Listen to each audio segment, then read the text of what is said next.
Hello guys, and welcome back to my channel. Today I'm going to be sharing with you guys the curriculum picks for my daughter who is going into second grade. This is what we are going to be using for the 2022-2023 school year.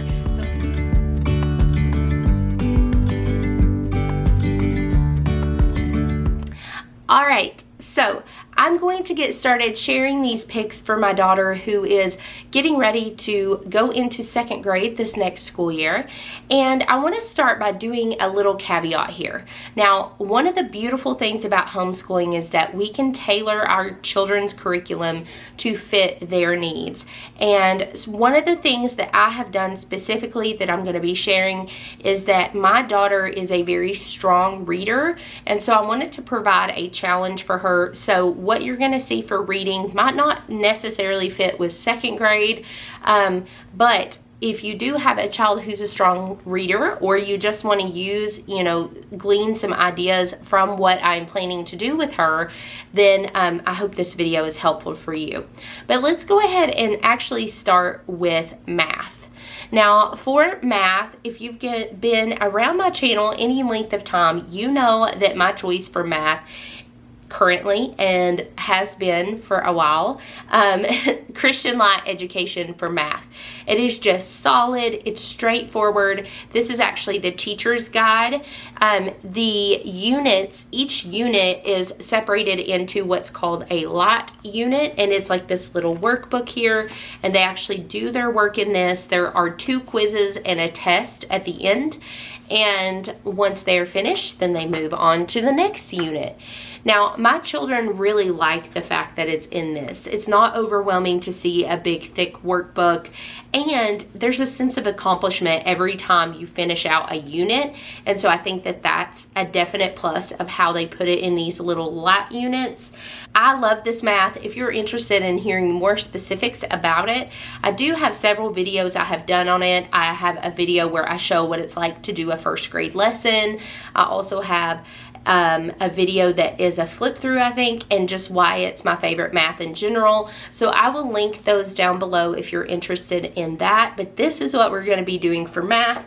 And of course, it is level 2 for second grade. Now, for spelling. Spelling is something that in the past I have not given enough attention to like I should have. And I'm admitting that now.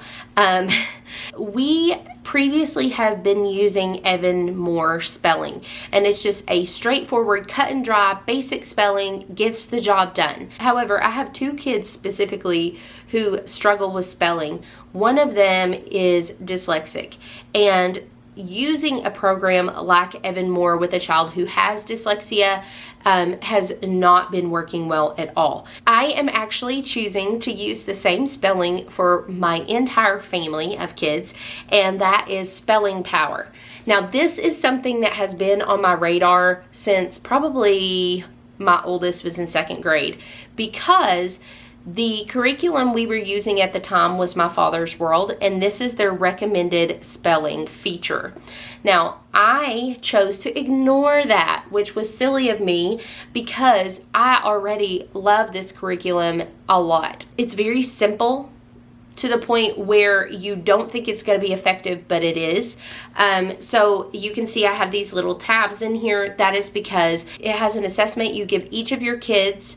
By the way, this is the only book you're going to need from the time they start spelling to the time that they end it. You give them an assessment, then the next day you give them another assessment, and it will group them. It will put them specifically in the level and grouping of words they need to start in. Then you do like a pre-assessment of the group of words at the beginning of the week. So inside it is going to look like this. And say you are starting with just this first group. These are the spelling words for the first week. Now, you give kind of a pre-assessment, and any words that they miss become their spelling words that they practice throughout the week. It's multi-sensory in how it has them practice the spelling words.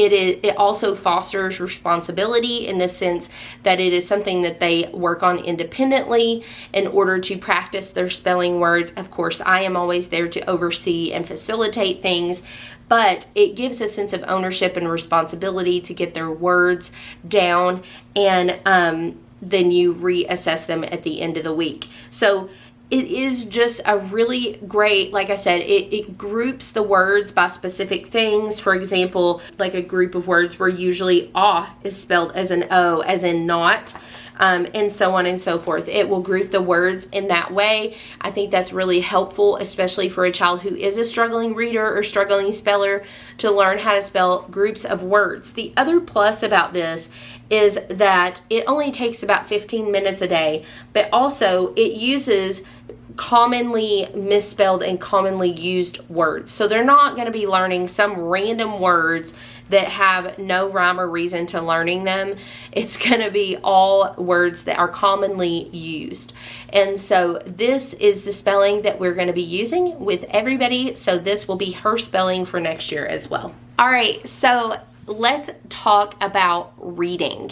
Okay, I mentioned that she is more of an advanced reader, which has been really nice, but also has had me fretting a little bit for some reason, because I'm not really sure, I haven't been sure about what to do with her.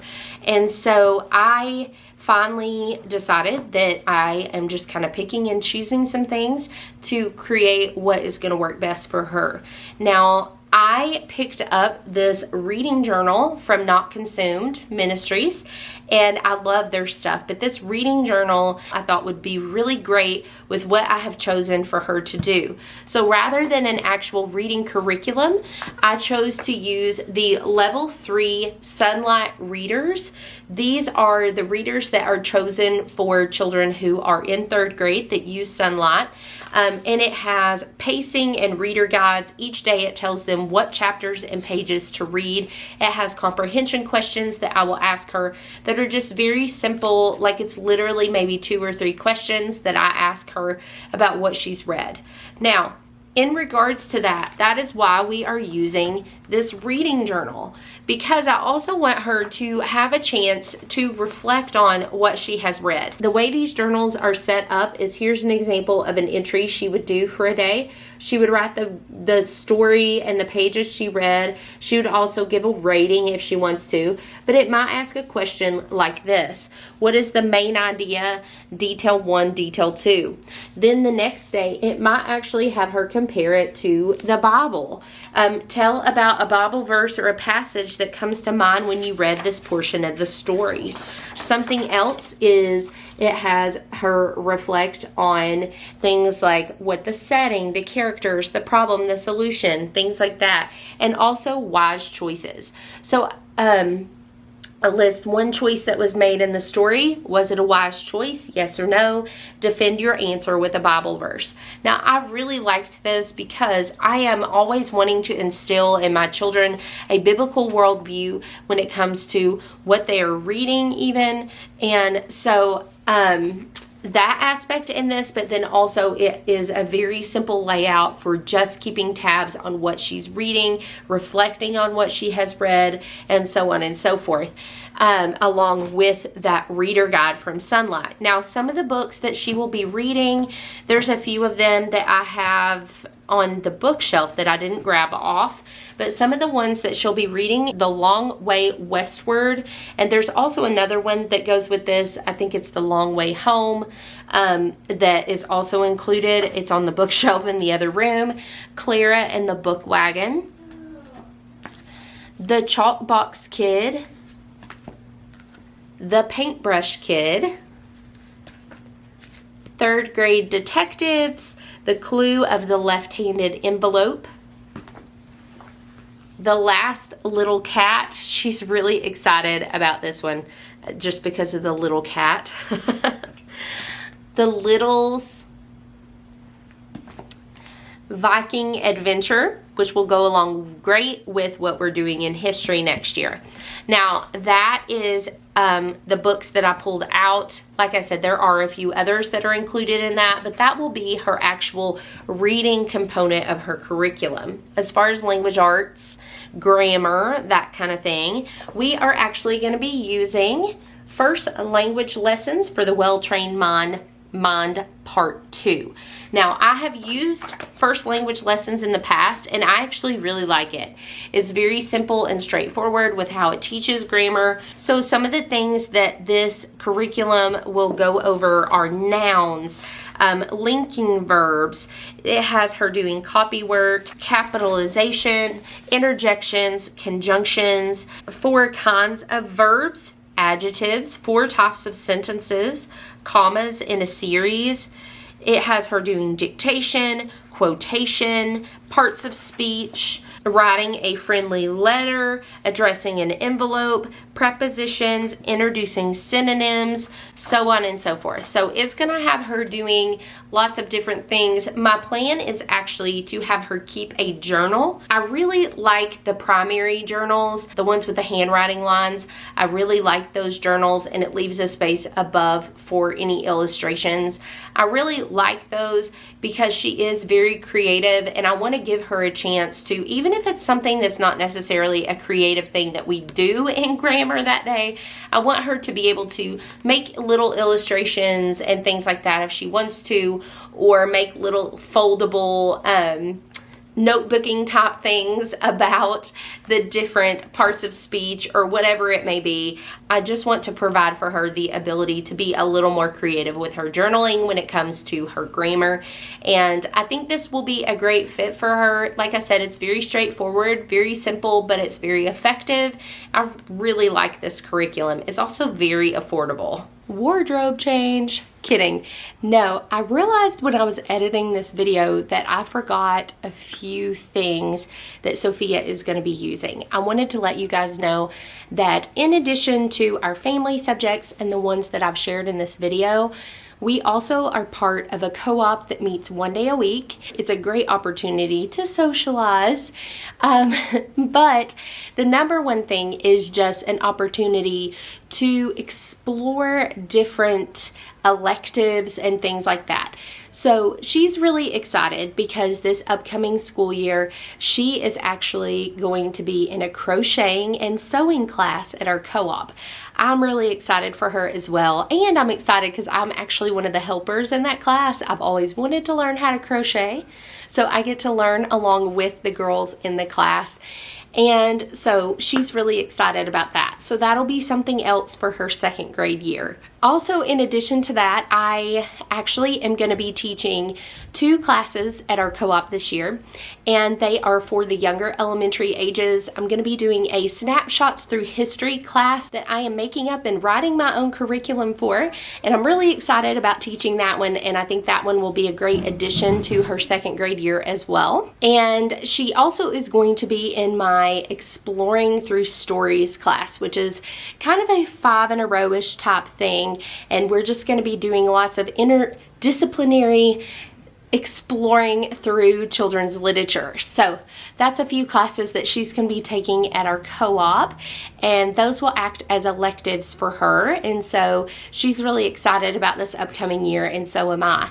Now, a couple of other things that we usually pull in is the DK geography workbooks, and I usually get those every year. They're around $6 to $7, and they're a great component just to add for independent work, for them just to work through periodically through the year, and to build some extra skills in geography, just like mapping and landforms and things like that, that aren't necessarily always covered in depth in our history that we do. Another thing that I like to pull in, just again as the independent component, is Explode the Code. And that's just always something that's in my kids' Latchmate boxes. That's what we use to organize their schoolwork, and the kids enjoy them. It gives them something to do that is productive while I am working with another sibling. Now, as far as science and history, I will link the video down below that shares what we are doing for our family subjects for those 2 subjects, and I will have a video coming out later in the summer that tells what we are doing for Bible next year. If you have any questions or comments, put them down below. I hope you guys enjoyed this video and found it helpful. If you are not subscribed, I would love if you would push that subscribe button down below, and I will see you guys on future videos. Thanks so much, guys, and have a blessed day.